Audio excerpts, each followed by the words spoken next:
이일 목사의 5분 칼럼 오린 지저스.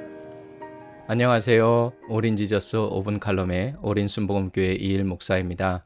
오늘의 제목은 부메랑입니다. 맹자의 양회왕 하편에 보면 이런 이야기가 나옵니다. 추나라와 노나라 사이에 전쟁이 벌어졌습니다. 그 전쟁에서 추나라 관리가 33명이나 죽었습니다. 문제는 추나라 백성들이 관리들이 죽어가는데도 구하려고 하지 않았다는 것입니다.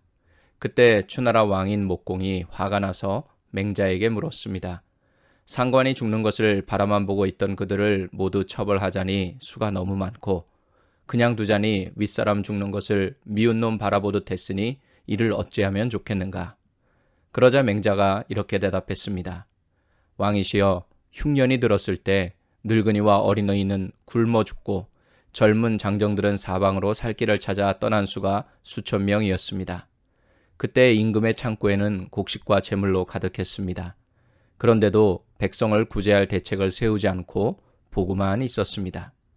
그리고 맹자는 증자의 말을 인용하여 이렇게 충고했습니다. 계지 추로이자 반호이자야. 무슨 뜻이냐 하면요.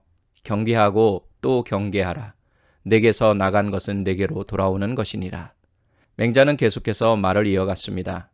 백성들은 이제야 자기네들이 당했던 것을 되갚을 수 있게 된 것입니다. 임금께서는 그들을 허물지 마십시오. 임금께서 어진 정치를 베푸신다면 백성들은 윗사람에게 친하게 대할 것이고 윗사람을 위해서 목숨을 바칠 것입니다. 내게로 나간 것이 내게로 돌아오는 것이니라. 이 말은 곧 인생은 부메랑이라는 뜻입니다. 부메랑을 던지면 회전을 하면서 앞으로 날아갑니다. 다시 돌아오지 않을 것처럼 날아갑니다. 그런데 어떤 시점에 가면 다시 방향을 틀어서 원래의 자리로 돌아옵니다. 즉, 우리의 인생도 내가 상대방에게 한 그대로 다시 나에게 돌아온다는 뜻입니다. 여러분은 등산을 좋아하시는지 모르겠습니다. 한국 사람들이 산 정상에 올라가면 꼭 하는 것이 있죠. 야호입니다. 야호 하고 외치면 저쪽에서 다시 야호 하고 메아리가 되어 돌아옵니다. 옛날 제가 초등학교 시절에 배운 동요 가운데도 메아리라는 동요가 있었습니다. 그 가사 중에 이런 부분이 있습니다.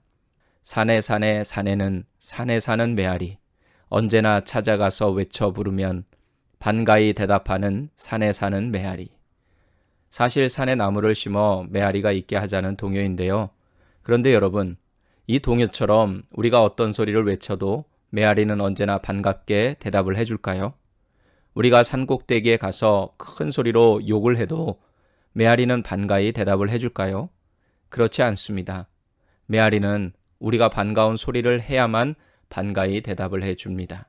반가운 소리를 안 하고 욕을 하면 메아리는 욕으로 대답을 해줍니다. 우리에게 주는 교훈이 크다고 생각합니다.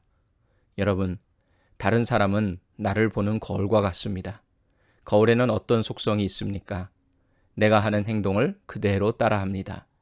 거울 속에는 또 다른 내가 하고 있는 그대로 따라합니다.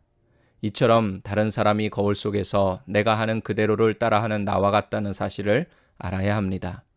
무슨 말이죠? 내가 하는 그대로 다른 사람도 나에게 한다는 것입니다. 지금 내가 다른 사람에게 어떤 대접을 받든 그 대접을 받는 것은 다른 누구 때문이 아니라 내가 다른 사람에게 한 그대로 대접받고 있다고 생각하시면 됩니다. 마치 부메랑처럼 말입니다. 나는 예외일 것이다. 그렇지 않습니다. 이 말씀은 예외 없이 똑같이 적용이 됩니다. 심는 대로 거두는 것이 하나님의 법칙이기 때문입니다. 이번 한 주간 부메랑을 기억하시면서 다른 사람에게 하는 것이 곧 나에게 하는 것이라는 생각으로 예수님의 사랑으로 다른 사람을 친절하고 따뜻하게 반갑게 맞아주고 후하게 대접해 보시는 건 어떨까요? 그러면 반드시 여러분에게 그 환대가 돌아올 것입니다. 지금까지 오린 지저스 5분 칼럼의 오린 순복음교회 이일 목사였습니다. 지금까지 오린 순복음교회 담임이신 이일 목사의 5분 칼럼 오린 지저스였습니다.